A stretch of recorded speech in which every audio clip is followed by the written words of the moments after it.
Fala galera do nono ano, tamo aí de novo. Rafael, professor de História, oitavo ano, beleza?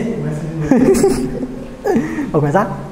Fala galera do oitavo ano, tamo junto novamente aí, Rafael, professor de História, tá? Dessa vez com conteúdo aí muito fera, top de falar, gostoso de aprender, que é a famosa Era Napoleônica, capítulo 4 de vocês, tá? Dando continuidade ao processo que estudamos anteriormente, Revolução Francesa, tá? Era Napoleônica é quando Napoleão Bonaparte assume o poder da França em 1799 e fica no poder até 1815. Por que era? Porque é um período aí de era de transformações na política, na economia, na cultura, até mesmo nas artes. Napoleão Bonaparte, então, vai ser para o povo francês o cara, beleza? Apesar da sua pequena estatura de 1,62 m, ele vai ser muito grande para o povo francês, tá? Relembrando, antecedentes, a gente tem que lembrar que no finalzinho da Revolução Francesa, a França estava sendo comandada ali pelos girondinos, o famoso diretório, 5 diretores, só que os girondinos não estavam conseguindo aguentar a pressão francesa,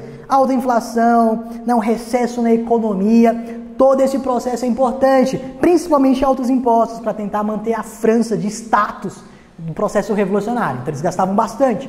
E o diretório estava instável. Vários países absolutistas como Inglaterra, Prússia, Áustria, Rússia, querendo invadir a França para acabar com o processo revolucionário. Eis que aí surge aquela famosa figura, a pequena figura e o grande cara, Napoleão Bonaparte, e dá o famoso golpe que vocês conhecem, conhecido como golpe do 18 Brumário, do dia 18 do mês das brumas no calendário francês, mais ou menos aí no mês de novembro no nosso calendário gregoriano, nosso calendário atual, beleza? Então Napoleão Bonaparte assume, através de um suposto golpe, o poder da França em 10 de novembro de 1799 e dá início ao que chamamos de Era Napoleônica, beleza? E vou falar um pouquinho pra vocês de quem foi Napoleão, mano. Tem que falar de quem foi Napoleão, porque Napoleão foi um cara. Vocês vão entender porque o cara era tão respeitado, tá? Pelo povo francês. Primeiramente, Napoleão Bonaparte, esse pequeno cara aqui, 1,62 m, não muito bonito,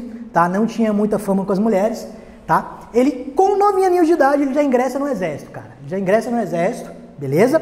Nasce ao oeste da Itália, numa ilha chamada Ilha de Córcega. Aos 15 anos ele vai ser aceito na escola militar. 15 anos de idade. Com 15 anos de idade a gente está jogando o quê? Free Fire, né? Então o moleque com 15 anos de idade já estava na escola militar. Beleza?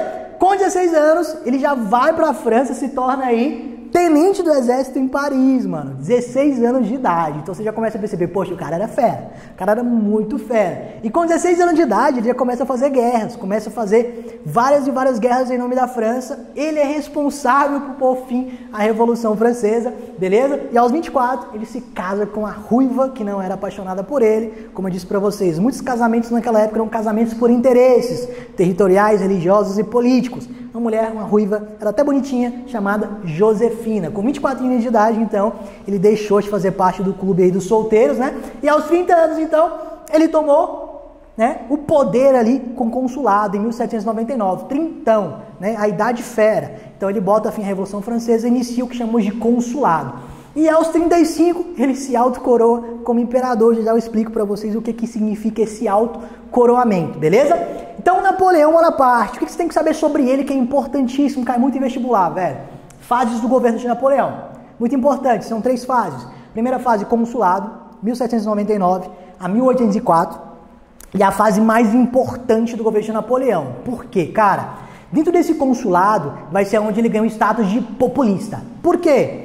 Por que isso é importante? Cara, ele consegue fazer transformações na política, reerguer a política francesa, tá? Porque ele vai assumir de caráter popular, é um golpe, mas o povo ama que Napoleão permaneça no poder francês, tá? Mudanças econômicas na estrutura da economia francesa, ele quer levar a França a status de grande potência mundial, só que não vai dar muito certo, a gente fala sobre isso, tá? Ele traz a cultura, a arte, a ciência e a educação para a França, tá? Educação laica, cultura laica, ele faz tudo isso. Então tudo isso para a burguesia, tá? Lembrando que quem coloca ele no poder? A burguesia. Então várias e várias transformações que Napoleão Bonaparte faz no seu primeiro governo, sendo medidas populistas, são medidas sempre beneficiando a burguesia, tá? Segunda fase do governo dele, império, a mais importante de todas, a que eu sou mais fã. Por quê, mano? A gente fala de guerra, né? É chamada de famosas guerras napoleônicas, tá? A gente tem várias e várias guerras. A gente pega um exemplo aqui, vocês podem estar olhando na internet depois, eu não trouxe porque eu não consegui colocar aqui nesse espaço, mas se liga.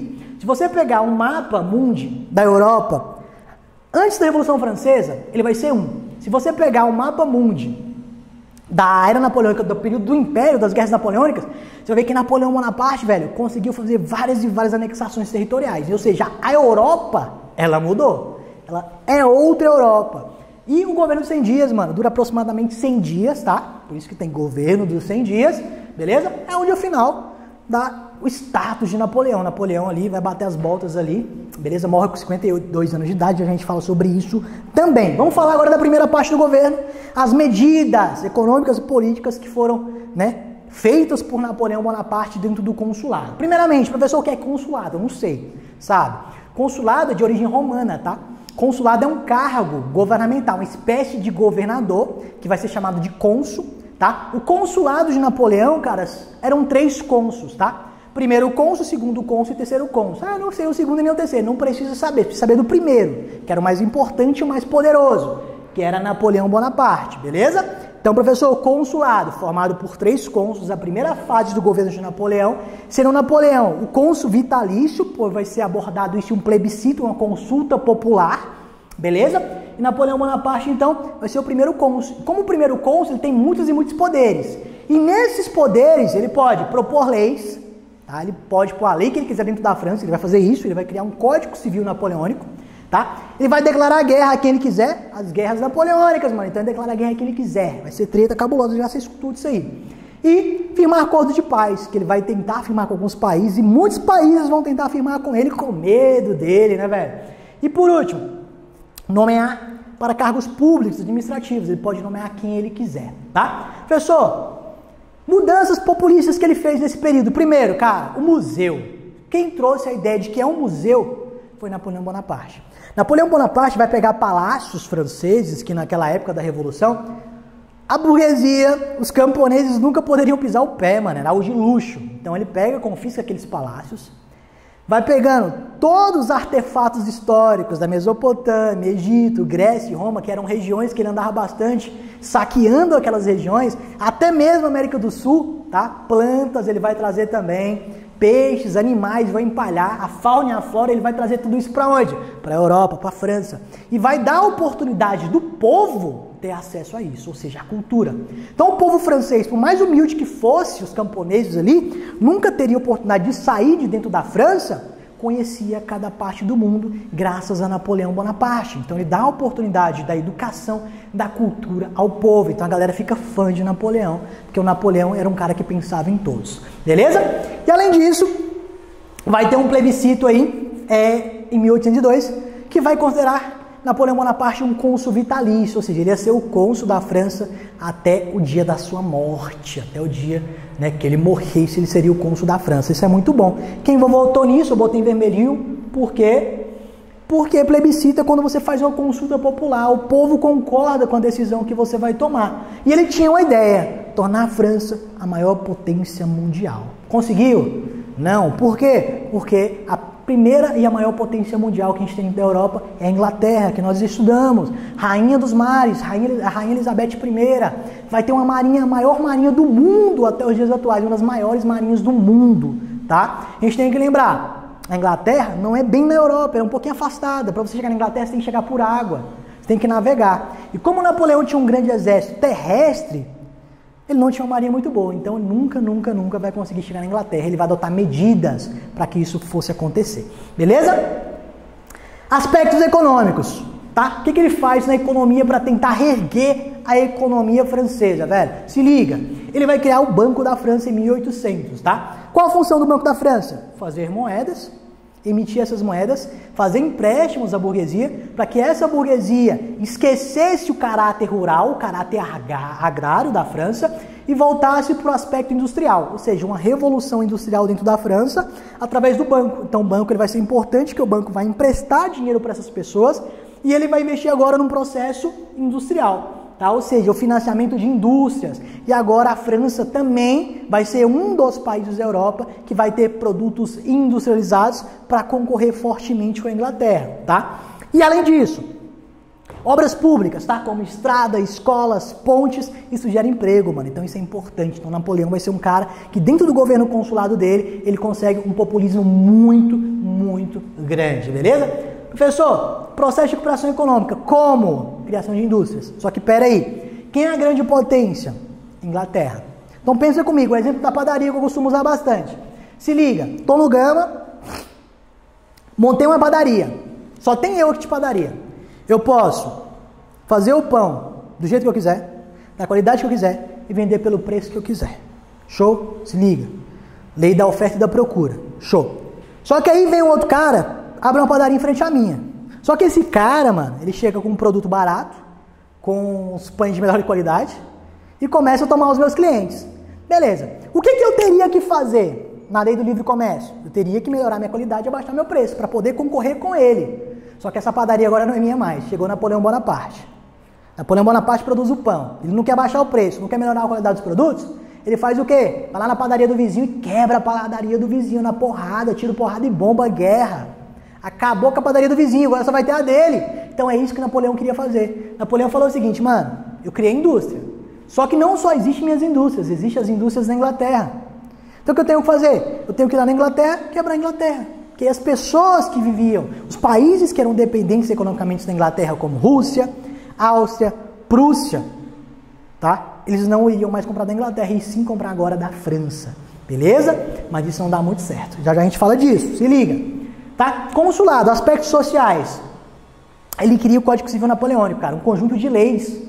A França agora ela precisa de leis para ser seguidas, e essas leis que vão beneficiar a burguesia. Se liga nisso aqui, criação do Código Civil Napoleônico em 1804, primeira coisa que ele faz, organizou e unificou as leis da França, tá? Segunda coisinha, igualdade do povo perante a lei, igualdade jurídica, individual, direito à propriedade privada, beleza? Abolição definitiva dos privilégios da igreja e da nobreza, ou seja, acabou a mamata, galera. Igreja vai ter que arcar com seus próprios custos, a nobreza vai pagar imposto, como todo mundo paga, beleza? E assim por diante. Proibição de greves e sindicatos. Por quê? Galera, tem que trabalhar, tem que reerguer a França. Então, greve não pode existir. Sindicato, muito menos. Tá? Controle do ensino. Ele vai financiar escolas, universidades. Ele cria tudo isso em prol do povo. Porque ele fala, um povo leigo é um povo sem conhecimento que leva o homem à ignorância. Beleza? E por último, o Estado laico. O que seria isso? A gente vai falar disso agora. O Estado laico é um Estado que não tem uma religião oficial. Então, na era napoleônica, a França tem uma religião oficial? Não. Ele vai assinar um acordo com a igreja chamado de Concordata, em 1801, que fala, ó, a França agora é laica, o povo tem liberdade para escolher a religião que quer seguir, porém a igreja católica permanece aqui. Porém, não vai interferir nos assuntos do Estado, beleza? Só que eu vou deixar a igreja católica aqui, por quê? Porque a maioria dos franceses ainda são cristãos. E ele faz um acordo com o Papa, que era o Papa Pio VI, esse cara feio que está aqui. Ele fala o seguinte, ó, Papa, a partir de hoje, eu vou nomear os bispos e os padres. E você somente vai ter a ideia de poder exonerar essa galera, mas quem nomeia sou eu.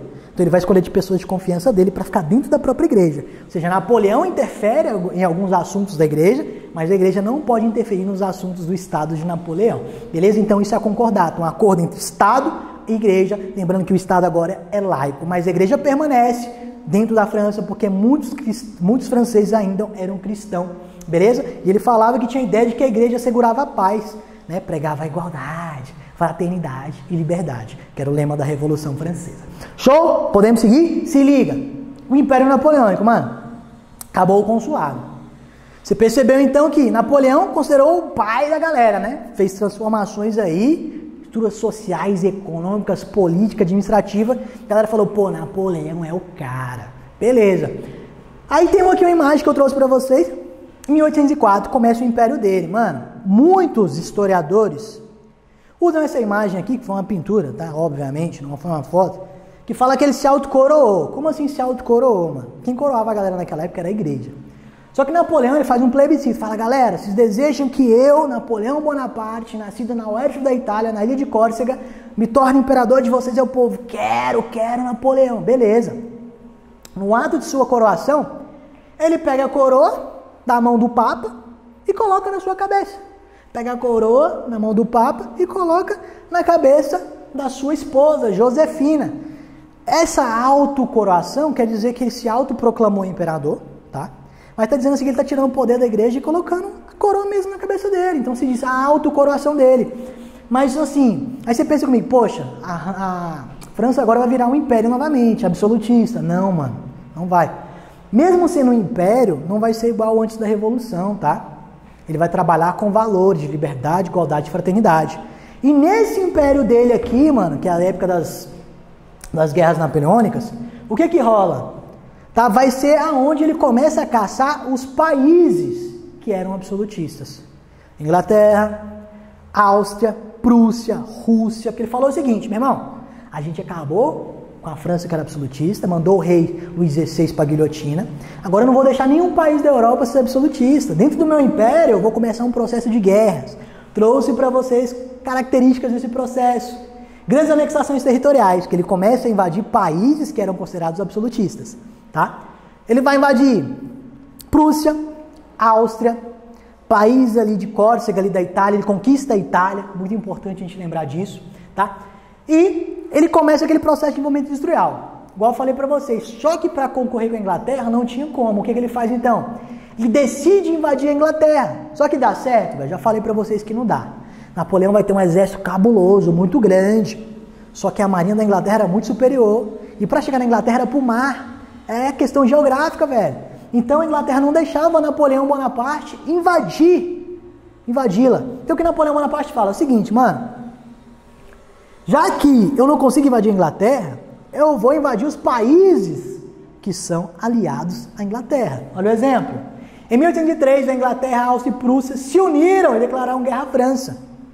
Então ele começa, meu irmão, a se preparar, ele começa a se resguardar, porque vai ter uma guerra cabulosa, tá? Esses países tinham medo que os ideais... Por que esses países querem atacar Napoleão? Porque ele falou o seguinte, velho, era um país absolutista, deixou de ser absolutista, agora tem um país com ideal revolucionário. E a gente não pode deixar a França inspirar outros movimentos revolucionários dentro da Europa. Beleza? E a gente tem que lembrar que o desenvolvimento industrial da França era grande, mas estava atrás somente da Inglaterra. E para a França sair na frente, a França necessitava destruir a Inglaterra. O Império Napoleônico. Napoleão então falou o seguinte, eu preciso invadir a Inglaterra. Só que os franceses vão perder numa batalha chamada Batalha de Trafalgar, em 1805. Ali tem os navios franceses sendo derrotados pela marinha inglesa, tá? E aqui a gente consegue, quando eu enviar os dados para vocês, vão dar uma olhadinha. Aqui, ó, Trafalgar. Tá? Tinha que atravessar aqui essa região, mas para chegar na Inglaterra. Então não deu, porque era para o mar, então não deu muito certo e a França perdeu essa guerra. Então a França recua e decide a seguinte ideia, já que eu não consigo atacar a Inglaterra, através de tiro, porrada e bomba, eu vou criar um decreto, uma lei. Um decreto aqui no continente. Tá? Que lei é essa? Que decreto é esse? Mano, muito importante, cai demais em prova. Uma das coisas mais importantes da era napoleônica. Ele vai criar o famoso bloqueio continental em 1806. O que propunha esse bloqueio continental? Se liga. Falava o seguinte, todo o país aliado economicamente da Inglaterra, de hoje em diante, é proibido de manter relações comerciais com ela. Por que ele faz isso? Falou o seguinte, já que eu não consigo atacar a Inglaterra na porrada, eu vou atingi-la economicamente. Se esses países que dependem economicamente da Inglaterra pararem de comerciar com ela, os produtos, ela não vai ter uma economia, não vai ter como financiar a sua marinha. Então Napoleão Bonaparte era inteligente, mano. Na teoria, muito boa essa ideia, bloqueio continental. Proibir que todos os países da Europa que eram dependentes da Inglaterra ali no continente, no continental, na Europa continental, comercializassem com a Inglaterra. Só que, mano, países como Rússia, que era totalmente agrário, que dependia, totalmente rural, não tinha uma indústria, tinha que viver comercializando com a Inglaterra, mano. Tinha que sobrecarregar, tinha que evoluir, tinha que viver. Tá? Então esses países como Áustria, Prússia, Rússia, que dependiam, Portugal, um exemplo, tá? Que dependiam de relações comerciais com a Inglaterra, não vão respeitar esse decreto. É isso que a treta começa. Esse decreto tem sucesso? Não, mano, fracasso. Porque eles vão manter relações comerciais com a Inglaterra. Então o que o Napoleão faz? Fala o seguinte, vocês que não respeitaram, estou invadindo.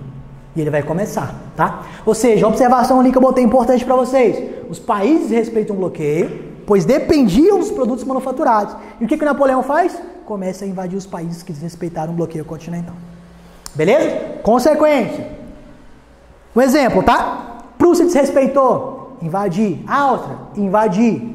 Espanha, invadir. Portugal, invadir. Isso aqui é importante, tá? Muito importante. Por quê? Se liga. Consequências.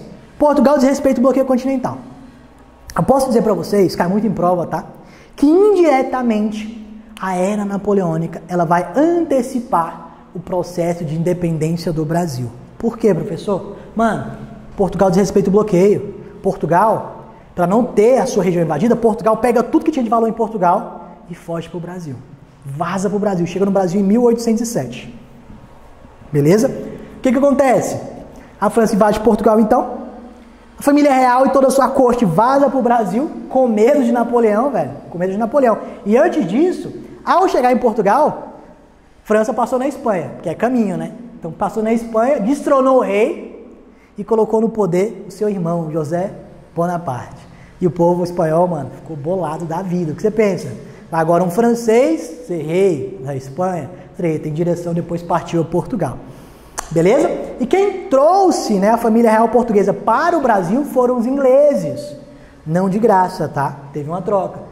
Os portugueses prometeram, ó, ingleses, se vocês me escoltarem até o Brasil, porque vocês têm uma ótima marinha, chegaram no Brasil, como é minha colônia, tá? Portugal falando.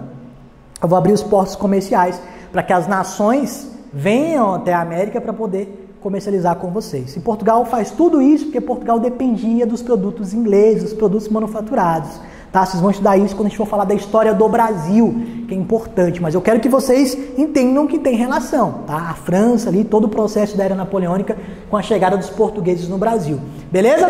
Russos também desrespeitam o bloqueio continental, e aqui tem o quê, mano? Uma treta. Aqui é a maior treta de todas. Por quê? Começa a maior guerra napoleônica de todas.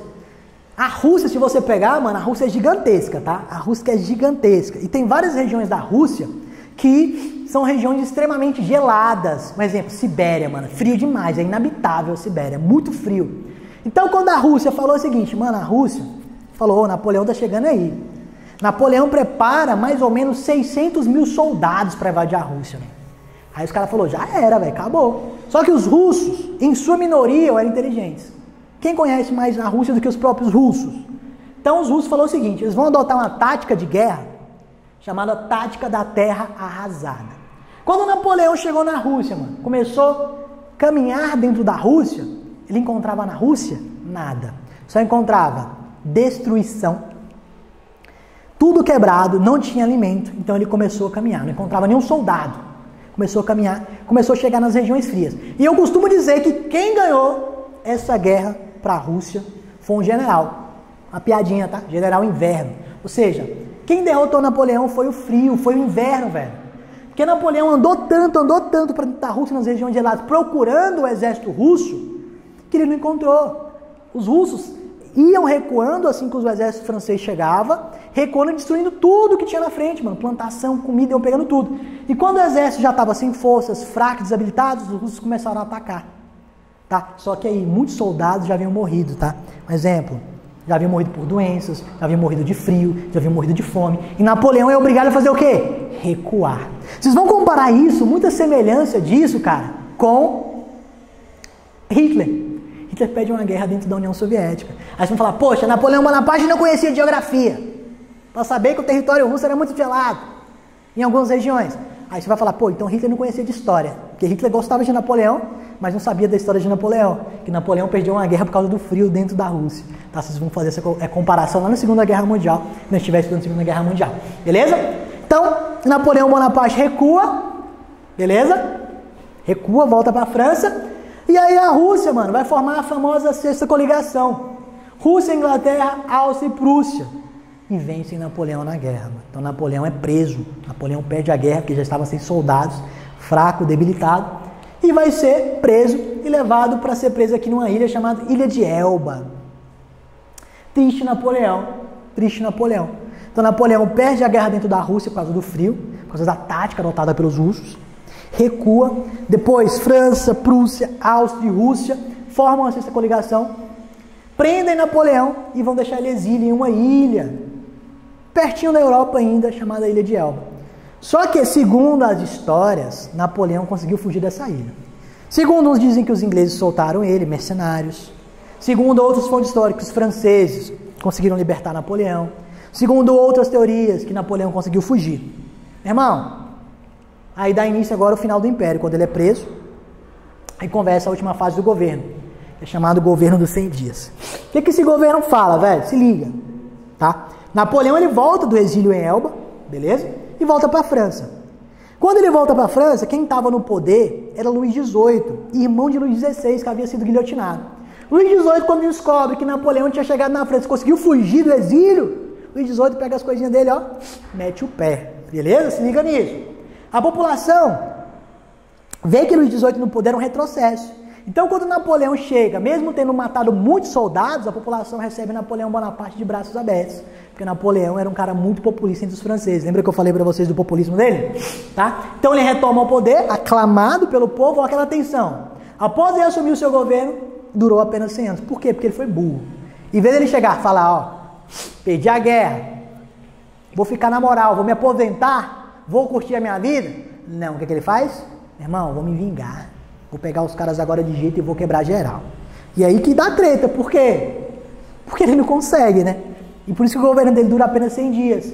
Então, ele vai tentar. Ele reúne o exército novamente, né? E a última batalha de Napoleão Bonaparte, a mais importante de todas também, que eu considero, é a famosa Batalha de Waterloo, né? Em 1815. Rússia, Áustria, Prússia e Inglaterra se uniram novamente na Batalha de Waterloo, lá na Bélgica. E Napoleão, o que aconteceu com Napoleão? Foi preso.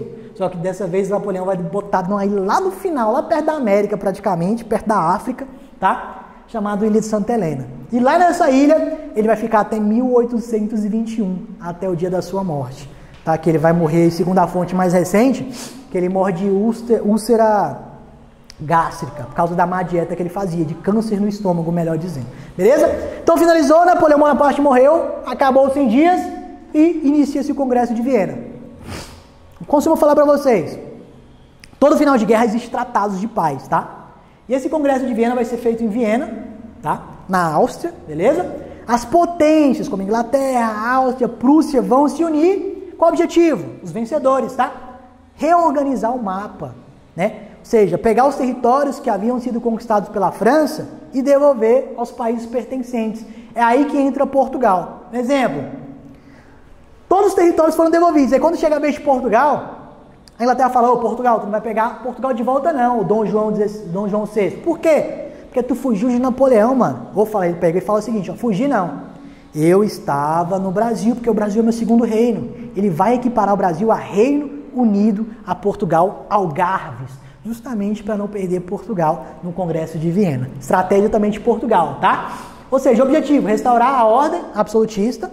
Os países que haviam sido conquistados não eram mais absolutistas, então ele planejava reorganizar a estrutura, devolver os territórios aos países, aos seus reis, que haviam sido destronados, tá? Restaurar a ordem absolutista e reorganizar geograficamente o mapa mundi, através da legitimidade e através do equilíbrio europeu. Essa foi a principal função do Congresso de Viena. E depois, o Congresso de Viena, para a gente finalizar, tem uma coisinha muito importante, que é a famosa Santa Aliança. A Santa Aliança vai ser responsável por cuidar da Europa, manter a paz, não deixar que nenhum outro país da Europa passe por processos revolucionários, tá? Ou seja, a criação da Santa Aliança em 1815, o exército conservador criado por sugestão do Alexandre I, lá da Rússia, falou o seguinte, ó, a gente precisa organizar uma aliança para que, se houver vestígios, início de revolução em qualquer lugar da Europa, a gente chega lá, mete o pé na bunda de geral e acaba com o processo revolucionário. Viva ao absolutismo! Então ele pensa dessa maneira, beleza? Atenção! O Congresso de Viena foi incapaz de evitar a eclosão de movimentos liberais.